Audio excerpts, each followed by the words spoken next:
hina bagaiku, namun ku tahu yang ku percaya, dan aku yakin kan kuasanya.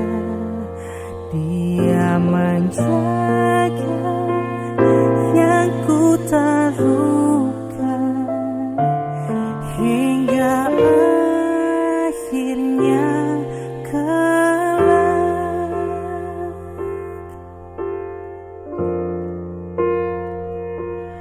Ku heran oleh rahmatnya, hatiku beriman, dan oleh kuasa sabdanya jiwaku pun tentram. Namun ku tahu yang ku percaya, dan aku yakin kan kuasanya. Ia menjaga yang ku taruhkan hingga akhirnya kelak. Ia menjaga yang ku taruhkan hingga akhirnya kelak. Ia menjaga yang ku taruhkan hingga akhirnya kelak.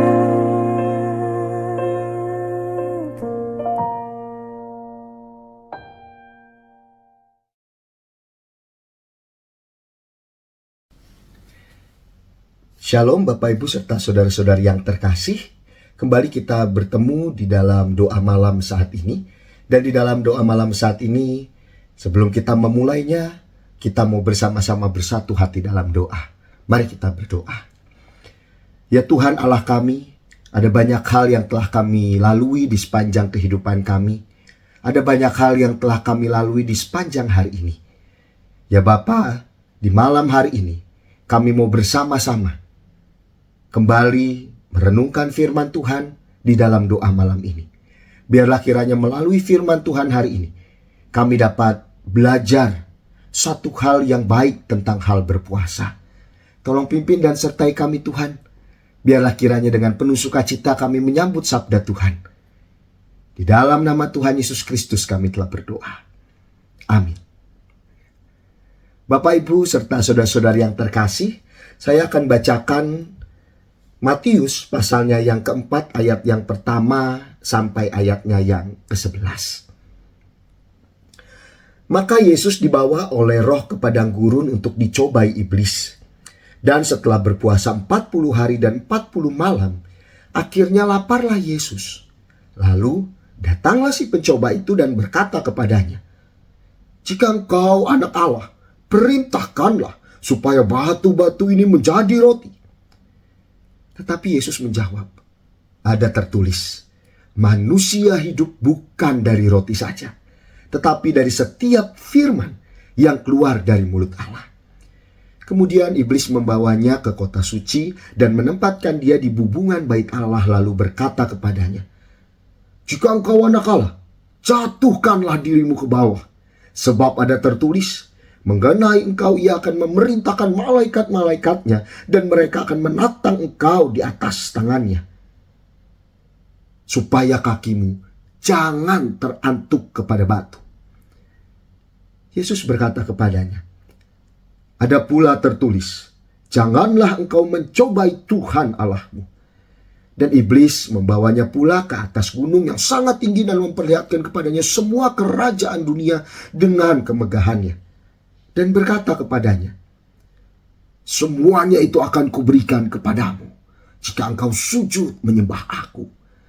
Maka berkatalah Yesus kepadanya, nyala iblis, sebab ada tertulis, engkau harus menyembah Tuhan Allahmu, dan hanya kepada Dia sajalah engkau berbakti. Lalu iblis meninggalkan dia, dan lihatlah, malaikat-malaikat datang melayani Yesus. Bapak, Ibu, serta saudara-saudara yang terkasih, tema kita di doa malam hari ini adalah puasa Tuhan Yesus.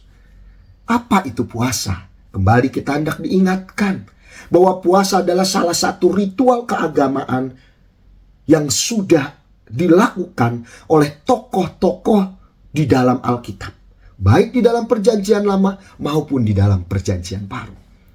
Beberapa di antara tokoh itu ada Musa, tokoh yang terkenal, Daniel, Esther, Yohanes Pembaptis, hingga Tuhan Yesus sendiri. Hal ini tercatat dengan sangat jelas di dalam Alkitab. Di dalam sebuah kisah diceritakan ada tokoh-tokoh yang melakukan yang namanya puasa. Bapak, Ibu, saudara-saudara yang terkasih, kita akan coba melihat. Terlebih dahulu kita melihat tokoh-tokoh yang berpuasa di dalam Alkitab itu, mereka berpuasa dengan cara yang seperti apa. Ada tokoh yang menjalani yang namanya puasa mutlak. Puasa mutlak ini adalah puasa yang tidak makan, tidak minum sama sekali. Dan waktu pelaksanaan puasa ini bisa disesuaikan dengan kondisi yang hendak berpuasa itu sendiri. Kondisi dari tokohnya itu sendiri. Contoh tokoh di dalam Alkitab yang melakukan puasa mutlak, tidak makan, tidak minum full gitu ya. Itu adalah Musa. Dikatakan 40 hari 40 malam tidak makan dan minum. Esther 3 hari 3 malam tidak makan dan minum. Tuhan Yesus di dalam Perjanjian Baru 40 hari 40 malam tidak makan dan tidak minum. Itu puasa mutlak. Kemudian ada tokoh yang menjalani puasa normal. Puasa normal ini tidak makan tetapi bisa minum. Tidak makan sama sekali, namun mereka masih dapat tetap minum. Puasa normal ini bisa dilakukan selama beberapa hari tergantung dari si pelaku yang mau berpuasa itu sendiri.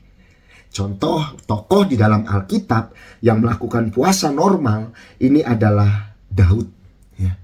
Dikatakan bahwa Daud memang dia tidak makan, dia berpuasa, tetapi dia masih minum. Nah, kemudian ada tokoh yang menjalani puasa sebagian di dalam Alkitab. Puasa sebagian ini adalah puasa yang menghindari makanan atau minuman-minuman tertentu selama kurun waktu yang ditentukan. Contoh tokoh di dalam Alkitab yang melakukan puasa sebagian ini adalah Daniel. Dikatakan Daniel 10 hari, selama 10 hari hanya makan sayur serta minum air putih. Berdoa dan berkabung. Ia tidak makan daging, ia tidak minum anggur, tidak. Selama 21 hari. Dia berkabung selama 21 hari, 10 hari hanya makan sayur serta minum air dan berdoa. Maka apa di dalam Alkitab kalau kita lihat, tidak ada satu cara khusus yang diwajibkan oleh orang Kristen, bagi orang Kristen untuk melakukan puasa. Kenapa kok di Alkitab malah diceritakan jenis puasa yang berbagai macam yang dilakukan oleh tokoh-tokoh banyak di sana. Diperlihatkan bagaimana banyak tokoh menjalani cara puasanya masing-masing. Mengapa? Karena nampaknya Bapak Ibu Saudara, memang di dalam kekristenan yang lebih penting bukan cara berpuasanya, bukan. Melainkan untuk apa tujuan seseorang itu berpuasa. Jadi caranya mau berbagai macam boleh, tetapi harus dengan tujuan yang benar, tujuan yang jelas kepada Tuhan. Apabila diperhatikan, semua tokoh di dalam Alkitab yang melakukan puasa, walaupun dengan cara yang berbeda-beda, namun tujuan mereka berpuasa itu sama seperti yang dilakukan oleh Tuhan Yesus saat berpuasa di padang gurun, yaitu untuk lebih mendekatkan diri kepada Tuhan. Puasa membuat seseorang menyadari keterbatasan, kelemahan yang ada di dalam dirinya. Oleh sebab itulah, melalui puasa seseorang seharusnya bisa menyadari bahwa kekuatan yang dimiliki, bahwa semua berkat di dalam kehidupan yang dimiliki itu hanya berasal dari Tuhan. Pemahaman inilah yang seharusnya membuat seseorang yang sedang menjalani puasa bisa semakin menjalani hidup seturut dengan kehendak dan ajaran Tuhan. Sama seperti yang dilakukan oleh Tuhan Yesus, Bapak Ibu Saudara.